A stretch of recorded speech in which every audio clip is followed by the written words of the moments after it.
एक लड़का था आरव, पढ़ा लिखा, अच्छी खासी डिग्री थी, लेकिन किस्मत उसकी ऐसी रूठी कि कहीं नौकरी नहीं मिल रही थी। उसका दिल फिर से बैठ जाता है। लगता है ये डिग्री मैंने बस समोसा रखकर इस पे खाने के लिए ली है, क्योंकि इसका कोई फायदा तो है नहीं। अरे ऐसा मत बोल बेटा, मिल जाएगी नौकरी। उसकी माँ उसे समझाने की कोशिश करती कि वक्त खराब है पर बीत जाएगा, मगर उसके भीतर की बात कोई नहीं समझ पाता था। वो अंदर से हर दिन थोड़ा और टूट रहा था। बेटा हार मत मान, एक दिन सब बदलेगा। माँ वो दिन आता क्यों नहीं है? मेरे मरने के बाद आएगा क्या? तुम कब तक लोगों के घरों में काम करके घर चलाओगी माँ? कोई नहीं बेटा, तू बस नौकरी ढूंढ, बाकी मैं हूं ना। हाँ, मेरी जिंदगी में दो ही तो लोग हैं माँ, एक आप और एक वो है। उसके अंधेरे भरे जीवन में उसकी माँ के अलावा एक ही रोशनी थी, सिया। उसकी एक मुस्कान से आरव को ऐसा लगता कि दुनिया अभी पूरी तरह बर्बाद नहीं हुई। वो महीनों से मन में एक सपना पकड़े बैठा था, नौकरी मिलते ही अपने रिश्ते की बात करेगा। यार बस एक नौकरी मिल जाए, फिर मैं उसके घर जाऊंगा यार सीधा। अरे नौकरी आ जाएगी यार, लड़की तुझे चाहती है, बस उसके बाप को साबित कर दे कि तू जम चुका है और क्या। लेकिन लड़की के पिता का फैसला पत्थर की तरह अडिग था। पहले जम जाओ फिर बात होगी।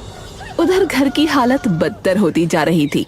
कर्ज ऐसे बढ़ रहा था जैसे कोई अदृश्य बेल उसके गले में लिपट रही हो। शायद भगवान अच्छी किस्मत में मेरा नाम लिखना ही भूल गए हैं। क्या करूं, कुछ समझ में नहीं आता है। कब तक ऐसे बैठा रहूंगा मैं? कुछ तो करना ही होगा, कुछ बड़ा। हालात खुद से नहीं बदलते।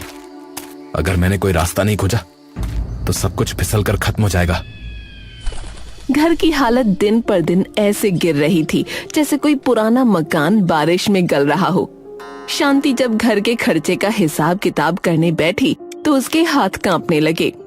अरे बेटा ये देख, इतने पैसे, हम कब तक ऐसे चलेंगे? कब तक उधार, कब तक इंतजार? माँ मैं कोशिश कर रहा हूँ माँ, मैं रोज 50 जगह जाता हूँ, पर क्या बेटा, पेट तो इंतजार नहीं करता। शांति रो पड़ी। आरव बस सर झुकाकर बैठा रहा। उसे लगा जैसे दुनिया उसके कंधों पर रखी है और पैर मिट्टी में धंसते जा रहे हैं। अगर मेरी डिग्रियां रोटी बन जाती ना माँ, तो हम भूखे नहीं रहते माँ।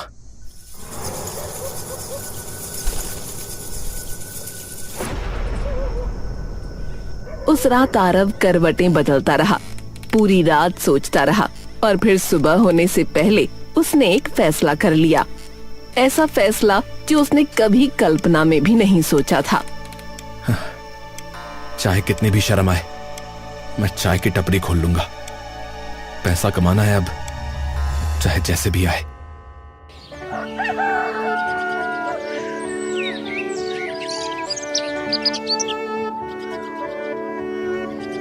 पहले दिन आरव चाय बनाते हुए घबरा रहा था। उसे लग रहा था जैसे कोई उसे पीछे से देख रहा है, उसका मजाक उड़ा रहा है। पर धीरे धीरे कुछ ग्राहक आने लगे। चाय की महक गली में फैलने लगी। ओहो, ये चाय तो लाजवाब है भाई, बढ़िया बनाई है। सच में? हाँ भाई बिल्कुल, ऐसी बनाते रहो तो टपरी चल पड़ेगी। यहाँ कितने हो गए? शाम ढल रही थी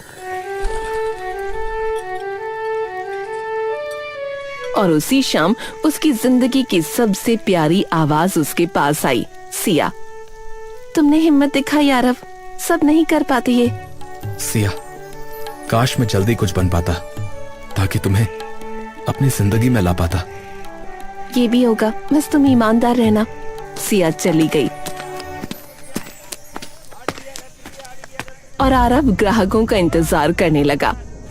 तभी उसने देखा कि एक कबूतर बुरी तरह जमीन पर गिरा और फड़फड़ा रहा था। अरे इससे क्या हुआ? ओहो, अरे इसके पैरों में तो मांझा उलझ गया है।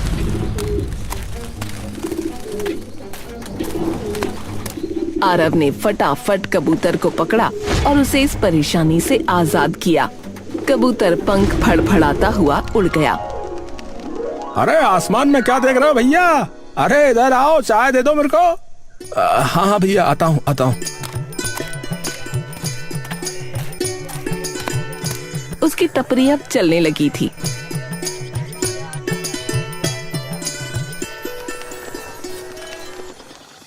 एक दिन उसने ठान लिया कि वो अब सिया का हाथ मांगने जाएगा।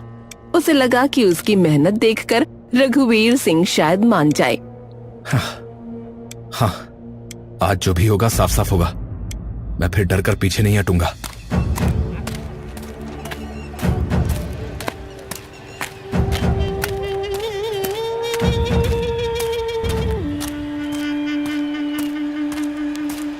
वो सिया के घर पहुंचा। दरवाजा खुला, सामने रघुवीर सिंह खड़े थे। नमस्ते अंकल। मैं वो आपसे। हमें पता है तुम किस लिए आए हो। अंकल मैं मेहनत करके चाय बेचते हो? क्या मेरी बेटी को टपरी पर बैठा कर रखोगे? दुनिया में 1000 लड़के हैं नौकरी वाले, कमाने वाले, और तुम चाय बेचने वाला बनकर रिश्ता मांगने आए हो। निकल जाओ यहां से सीधे। आरव ने कोई जवाब नहीं दिया और सर झुकाकर वापस चल पड़ा।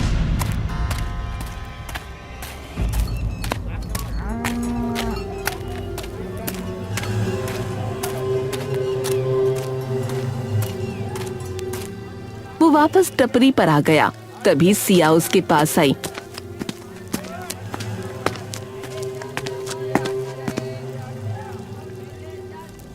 आरव, ये लो, इस पाउडर को चाय में डालना, इससे चमत्कार होगा, लेकिन किसी को बताना मत। लेकिन ये है क्या और क्यों? बाद में मिलती हूँ, बाय।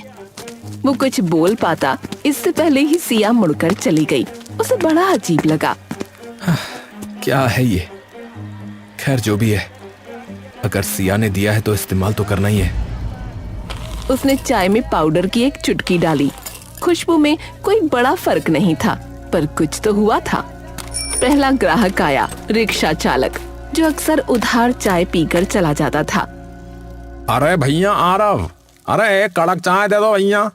हाँ हाँ, अभी बनाता हूँ। उसने कप बढ़ाया। ग्राहक ने पहला घूंट भरा और बोला, अरे ये चाय, अरे ये तो जन्नत है भैया।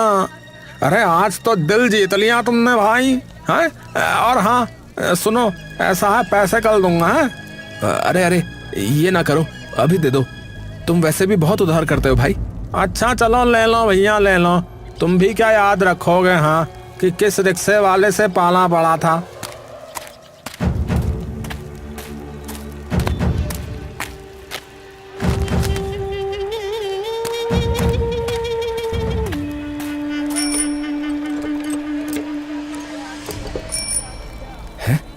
अरे आज तो बड़ी जल्दी मान गया ये। आरव हैरान था, लेकिन उसने इतना ध्यान नहीं दिया। फिर एक ग्राहक आया, फिर दूसरा, फिर तीसरा।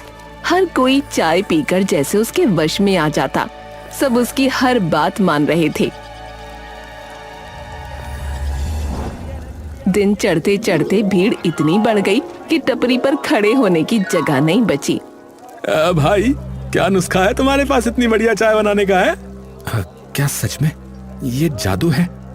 आजमा कर देखता हूँ। दोपहर में वो अपनी माँ के गिरवी रखे हुए कंगन छुड़वाने दुकानदार के पास पहुंचा। उसने चाय का कप सामने रखा। आदमी ने घूंट लिया और आरव बोला, देखो ऐसा मेरी माँ के कंगन दे दो, बिना कुछ बोले। हाँ। दुकानदार ने बिना कुछ कहे कंगन दे दिए। धन्यवाद। आरव के भीतर हलचल थी, खुशी भी, डर भी। आखिर ये पाउडर किस हद तक वो लोगों को बदल सकता है? अब टपरी पर रोज भीड़ उमड़ती। इसी भीड़ में एक बूढ़ा रोज आता था। वो चाय नहीं पीता, बस दूर खड़ा होकर घूरता रहता था।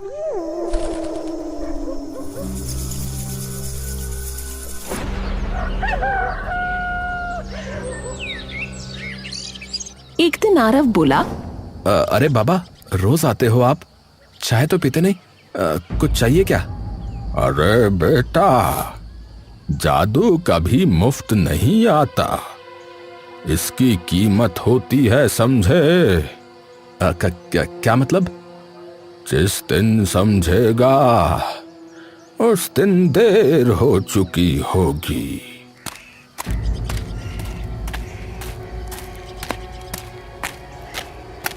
आरव का दिल एक पल को भारी पड़ गया, लेकिन उसने खुद को समझाया कि बूढ़ा शायद पागल है। अचानक उसे सिया की याद आई, क्योंकि तब से उससे कोई कांटेक्ट नहीं हुआ था। मुझे लगता है कि मुझे सिया के घर जाना चाहिए।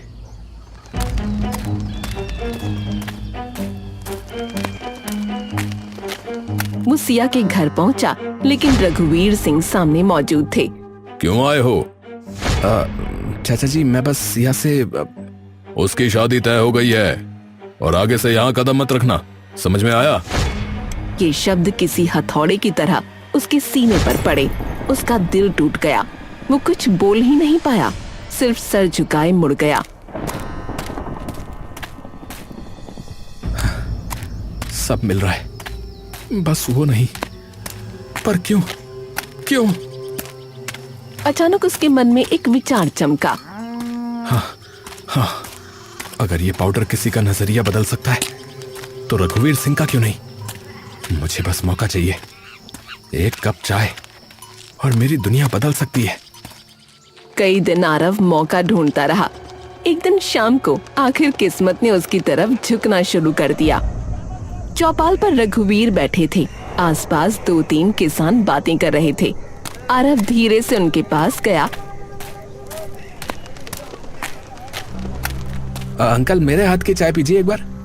अरे मैंने मना किया था ना। अरे पीकर तो देखिए ना, पी के तो देखिए। अरे चल हट। अरे ले लो रघुवीर, लड़का इतना कह रहा है तो ले लो एक बार, मन रख लो उसका भी। ठीक है ठीक है, दे इधर। रघुवीर ने कप उठाया। आरव का दिल मानो उसकी पसलियों से बाहर निकलने को था। कैसी है अंकल? अजीब है पर अच्छी है। अच्छा, तो इसी बात पर क्या मैं आपकी बेटी से शादी कर सकता हूँ? हाँ हाँ, क्यों नहीं। वो भी तुमसे प्यार करती है और तुम मुझसे, तो मुझे क्या दिक्कत होगी भाई। आरव के कानों को जैसे यकीन ही नहीं हुआ। वो पलकें झपकाता रहा। रघुवीर की आवाज कानों में किसी सपने की तरह गूंजती रही। क्या इतना आसान था? क्या जादू सच में इतना बड़ा है?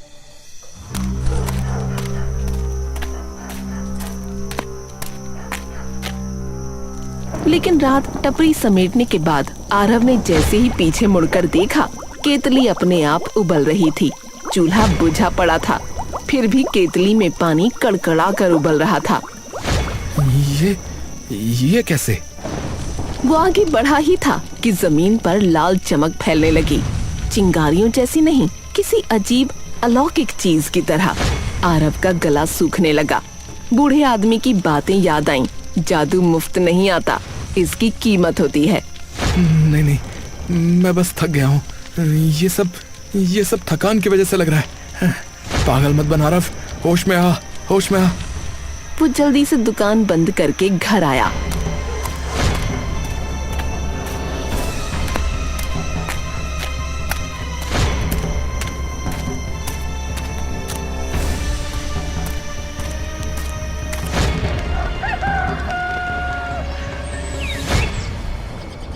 अगली सुबह वो पूरे उत्साह में सिया के घर गया। उसे लगा था कि आज वो पहले की तरह खुलकर उससे बात कर पाएगा। उसे सिया से पाउडर का छोटा रहस्य भी पूछना था। सिया, तुम्हारे पापा फाइनली हमारी शादी के लिए मान गए। देखो ना, मैं तो बहुत ही खुश हूँ। पर वो पाउडर जो तुमने दिया था, आखिर वो था क्या सिया? कौन सा पाउडर? अरे जो तुमने उस रात को दिया था डिब्बे में। अरे मैं तो कई दिनों से घर से बाहर ही नहीं निकली। मैं बीमार थी। उस दिन के बाद हम मिले ही कहाँ। आरव का दिल एक पल को जैसे थम सा गया। उसे लगा सिया झूठ बोल रही है, लेकिन उसकी आंखों में जो घबराहट थी वो झूठों की नहीं होती। सिया, तुमने क्या सच में मुझे वो पाउडर नहीं दिया? मैं कसम खाकर कहती हूँ, मैंने कोई डिब्बा नहीं दिया। मैंने तो किसी पाउडर के बारे में सुना तक नहीं। आरव सोच में पड़ गया, आखिर माजरा क्या है। तभी अचानक एक तेज सफेद रोशनी दोनों के सामने फटी। इतनी तेज कि आंखें बंद करनी पड़ी। उस रोशनी में से एक परी सामने आई। डरने की जरूरत नहीं आरव। हाँ, तुम कौन हो? तुम कौन हो? उस रात जो तुमसे मिली थी वो सिया नहीं, वो मैं थी। क्या? तुम्हारी प्रेम कहानी देखकर दुख हुआ था, इसलिए मैंने तुम्हें जादुई पाउडर दिया। पर क्यों? ऐसी परेशानियां तो लाखों लोगों के साथ होती हैं। क्योंकि तुमने मेरी मदद की थी। मैंने मदद की? मैंने कब मदद की भाई? कुछ दिन पहले तुमने एक कबूतर को बचाया था, वो मैं ही थी। है? क्या? हाँ, और इसीलिए मैंने तुम्हें ये जादू दिया। लेकिन याद रखना, जादू का इस्तेमाल कभी लालच के लिए मत करना। नहीं, मैं ऐसा कभी नहीं करूंगा। और आपका बहुत बहुत धन्यवाद। पर मुझे लाल चमक नजर आई थी कल, वो क्या है? हर बार जब तुम किसी को ये चाय पिलाकर उसकी मर्जी बदलते हो, तब तुम्हारी अपनी किस्मत का एक टुकड़ा कम हो जाता है। किस्मत का टुकड़ा? हाँ, इसी वजह से लाल चमक दिखाई देने लगी। केतली खुद उबलने लगी, साए दिखने लगे।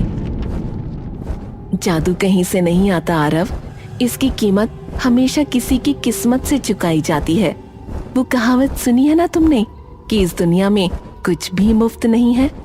आरव सब समझ गया था, लेकिन अब लालच अपनी जड़ें उसके दिल में जमा चुका था। उसके भीतर एक अजीब सा नशा पल रहा था, सब कुछ पा लेने का नशा। हाँ, अच्छा हुआ आपने मुझे ये सब बता दिया। मैं आपका बहुत आभारी हूँ। मैं भी, क्योंकि आपने हमें मिला दिया। चलिए इसी बात पर चाय हो जाए।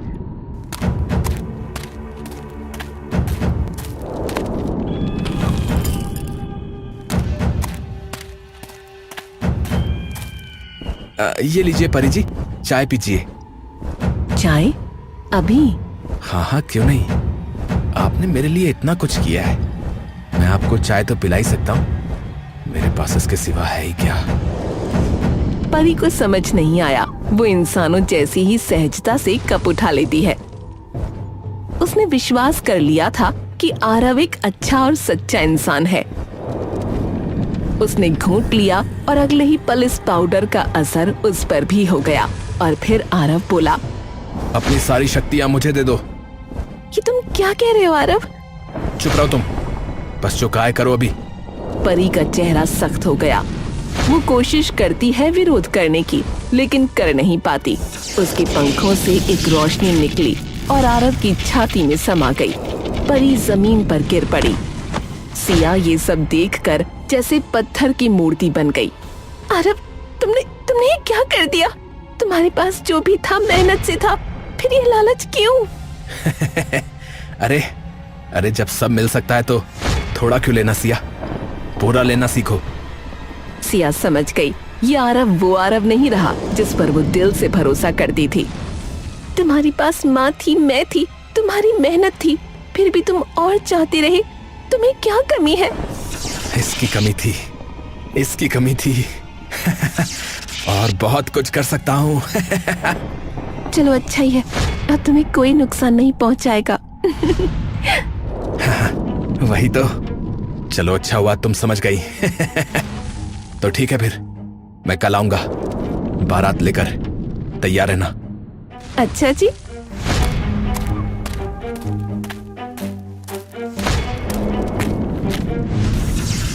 परी के जादू से अपने घर की जगह सचमुच का महल खड़ा कर लिया।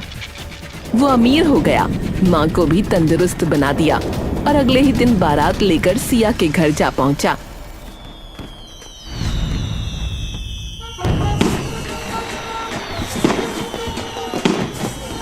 हाय हाय पीछे बाराती, आगे बैंड बाजा। हाय हाय आए दुल्हे राजा, गोरी खोल दरवाजा। हाय हाय। तुम आ गए, आखिर ये दिन आ ही गया। हमारे यहाँ की रस्म है, हम दूल्हे को दहलीज पर हल्दी वाला दूध पिलाते हैं। ये लो आरव। हाँ हाँ, लाओ लाओ। अरे अरे, ये तो चाय है। सिया का चेहरा एकदम बदल गया और वो बोली, मैं कल तुम्हारी टपरी पर गई थी और वहाँ से वो पाउडर ले आई। पाउडर ले आई? पर क्यों? ताकि तुम्हें सबक सिखा सकूं। अब परी की सारी शक्ति वापस कर दो आरव। हाँ, मैं वापस कर दूंगा।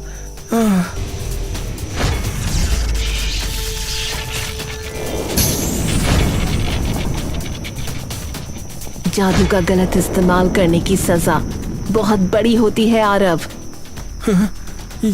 ये तुमने क्या किया सिया? ये तुमने क्या किया? मुझे धोखा दिया।